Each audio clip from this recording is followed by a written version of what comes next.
Hello friends, स्वागत है फिर से आप सभी का मेरे YouTube channel teaching with Gautam में। और आज मैं बताऊंगा क्लास 9th भूगोल का चैप्टर 1 क्वेश्चन आंसर। तो इसमें पहला क्वेश्चन है, निम्नलिखित 4 उत्तरों में से उपयुक्त उत्तर चुनिए। कर्क रेखा किस राज्य से नहीं गुजरती? तो इसका आंसर है ख, ओडिशा। नेक्स्ट क्वेश्चन है क्वेश्चन नंबर 2, भारत का सबसे पूर्वी देशांतर कौन सा है? तो इसका आंसर है 97°25 पूर्वी देशांतर। नेक्स्ट क्वेश्चन है क्वेश्चन नंबर 3, उत्तरांचल उत्तर प्रदेश, बिहार, पश्चिम बंगाल और सिक्किम की सीमाएं किस देश को छूती है? तो इसका आंसर है नेपाल, ऑप्शन नंबर ग।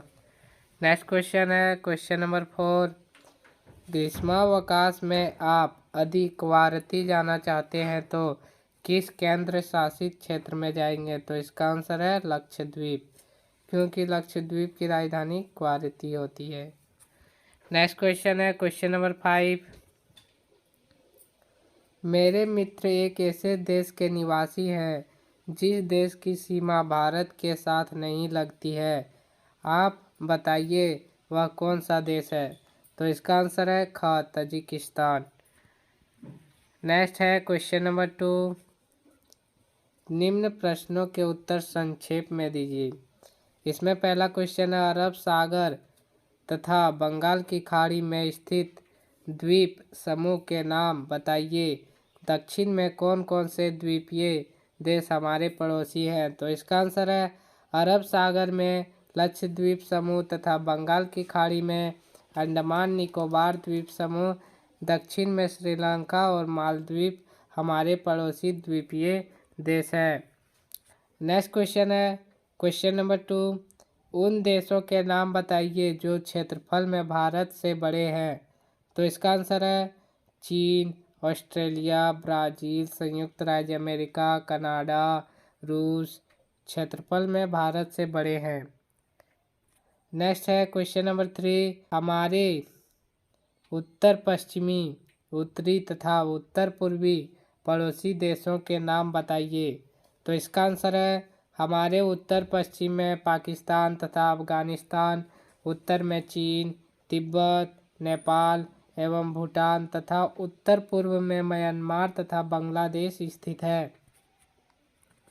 नेक्स्ट है क्वेश्चन नंबर 4, भारत में किन किन राज्यों से कर्क रेखा गुजरती है, उनके नाम बताइए। तो इसका आंसर है गुजरात, मध्य प्रदेश, राजस्थान, छत्तीसगढ़, झारखंड, पश्चिमी बंगाल, त्रिपुरा और मिजोरम भारत के राज्य हैं जिनमें से कर्क रेखा गुजरती है। नेक्स्ट है क्वेश्चन नंबर 3, सूर्योदय अरुणाचल प्रदेश के पूर्वी भाग में गुजरात के पश्चिमी भाग की अपेक्षा 2 घंटे पहले क्यों होता है, जबकि दोनों राज्यों में घड़ी एक ही समय दर्शाती है? स्पष्ट कीजिए। तो इसका आंसर है समस्त भारत का एक मानक समय है, चाहे वह पूर्वी भाग हो या पश्चिमी भाग। यह व्यवस्था और दुर्घटना से बचने के लिए ही यह मानक समय अपनाया गया है, जो सारे देश के लिए हितकारी है। लेकिन अरुणाचल प्रदेश और गुजरात में सूर्योदय के समय में 2 घंटे का अंतर है। पृथ्वी अपने अक्ष पर एक चक्कर पूरा करने में 24 घंटे का समय लेती है, अर्थात 1 डिग्री अक्षांश पर घूमने में इसे 4 मिनट का समय लगता है। अधिक गणना की जाए तो भारत के देशांतरीय विस्तार 68 डिग्री 70 इकोमा का सिंबल होता है मिनट, 68 डिग्री 70 मिनट पूर्व से 97 डिग्री 25 मिनट पूर्व में भी लगभग 30 डिग्री का अंतर पैदा होता है। अतः 30 डिग्री अक्षांश घूमने में पृथ्वी को 30 × 4 120 मिनट अर्थात 2 घंटे का समय लगता है। अतः सुदूर पूर्वी भागों में पश्चिमी भागों की अपेक्षा सूर्य 2 घंटे पहले उदय होगा। यही कारण है कि अरुणाचल प्रदेश के पूर्वी भाग में गुजरात के पश्चिमी भाग की अपेक्षा सूर्य 2 घंटे पहले उदय होता है। नेक्स्ट है क्वेश्चन नंबर 4, हिंद महासागर में भारत की केंद्रीय स्थिति में इसे किस प्रकार लाभ हुआ है? तो इसका आंसर है अधिविश्व के मानचित्र पर नज़र डालें तो भारत की केंद्रीय स्थिति एकदम स्पष्ट हो जाती है।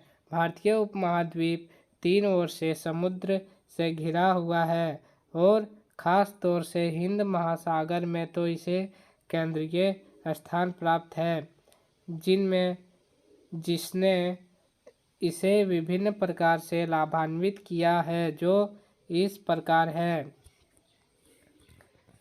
इसमें पहला है 3 ओर से समुद्र से घिरा होने के कारण भारत पूर्वी और पश्चिमी दिशाओं में स्थित देशों जैसे म्यांमार, थाईलैंड, मलेशिया, जापान तथा कई अरब, अफ्रीकी, यूरोपियन आदि देशों के साथ आसानी से व्यापारिक संबंध स्थापित कर सकता है और इसी स्थिति का फायदा उठाकर प्राचीन एवं मध्यकाल में भारतीयों द्वारा इतना धन अर्जित किया गया कि भारत को सोने की चिड़िया कहा जाने लगा।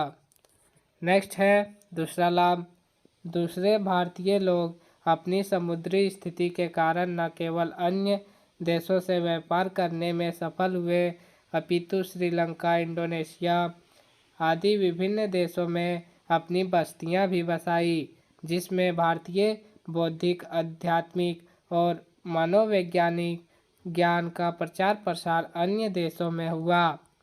नेक्स्ट है तीसरा लाभ, तीसरे हिंद महासागर में विश्व के अन्य देशों की अपेक्षा भारतीय तटरेखा ही सर्वाधिक लंबी है, चूँकि पूर्व और पश्चिम की तरफ जाने वाला प्रत्येक समुद्री जहाज भारत की किसी न किसी बंदरगाह से होकर गुजरता था। अतः यहाँ के लोगों को तट शुल्क के रूप में काफ़ी धन मिलता था, साथ ही भारतीय व्यापार को प्रोत्साहन भी मिलता था। चौथा लाभ है, चौथे यदि भारत के 3 ओर समुद्र न होता तो वर्तमान में अपने हवाई जहाज़ों के लिए अनेक देशों के ऊपर से उड़ान भरने के लिए उनकी अनुमति की आवश्यकता होती, जिससे भारत की स्वतंत्रता एवं स्वच्छंदता पर आवश्यक रूप से कई अंकुश लग जाते। नेक्स्ट है मानचित्र कौशल। निम्नलिखित के मानचित्र की सहायता से पहचान कीजिए। पहला, अरब सागर और बंगाल की खाड़ी में स्थित द्वीप समूह। अरब सागर में लक्षद्वीप तथा बंगाल की खाड़ी में अंडमान निकोबार द्वीप समूह स्थित है। दूसरा है, भारतीय उपमहाद्वीप किन देशों से मिलकर बनता है? तो इसका आंसर है भारतीय उपमहाद्वीप में पाकिस्तान, नेपाल, भूटान और बांग्लादेश शामिल है। नेक्स्ट है क्वेश्चन नंबर 3, कर्क रेखा कौन कौन से राज्यों से गुजरती है? तो इसका आंसर है कर्क रेखा मध्य प्रदेश, छत्तीसगढ़, झारखंड, गुजरात, पश्चिम बंगाल, त्रिपुरा तथा मिजोरम से होकर गुजरती है। नेक्स्ट है क्वेश्चन नंबर 4, भारतीय मुख्य भूभाग का दक्षिणी शीर्ष बिंदु। भारतीय मुख्य भूभाग के दक्षिणी शीर्ष बिंदु को इंदिरा पॉइंट कहा जाता है, जो 2004 में आई सुनामी लहरों के कारण जलमग्न हो चुका है। नेक्स्ट है क्वेश्चन नंबर 5, भारत का सबसे उत्तरी अक्षांश। भारत का सबसे उत्तरी अक्षांश 33 डिग्री 6 मिनट उत्तर है। नेक्स्ट है छठा, अंशों में भारत के मुख्य भूभाग का दक्षिणी अक्षांश। तो भारत के मुख्य भूभाग का दक्षिणी अक्षांश 8 डिग्री 4 मिनट है। नेक्स्ट है 7, भारत का सबसे पूर्वी और पश्चिमी देशांतर। भारत का सबसे पूर्वी देशांतर 97 डिग्री 25 मिनट तथा पश्चिमी देशांतर 68 डिग्री 7 मिनट है। नेक्स्ट है 8, सबसे लंबी तटरेखा वाला राज्य। भारत की सबसे लंबी तटरेखा वाला राज्य गुजरात है। नेक्स्ट है 9, भारत और श्रीलंका को अलग करने वाली जल संधि। भारत को श्रीलंका से अलग करने वाली जल संधि को पाक जल संधि के नाम से जाना जाता है। नेक्स्ट है 10, भारत के केंद्र शासित क्षेत्र। भारत के 7 केंद्र शासित प्रदेश इस प्रकार है। तो चंडीगढ़ है पहला, दूसरा दिल्ली, तीसरा दीव और दमन, और चौथा दादर एवं नगर हवेली, पांचवा पुदुचेरी, छठा लक्षद्वीप तथा अंडमान एवं निकोबार द्वीप समूह। दोस्तों वीडियो पसंद आए तो लाइक कीजिए, चैनल को सब्सक्राइब कीजिए ताकि ऐसे ही वीडियो के नोटिफिकेशन आप तक सबसे पहले पहुंचे। तो मिलता हूं इसी तरह के वीडियो के साथ, तब तक के लिए जय हिंद।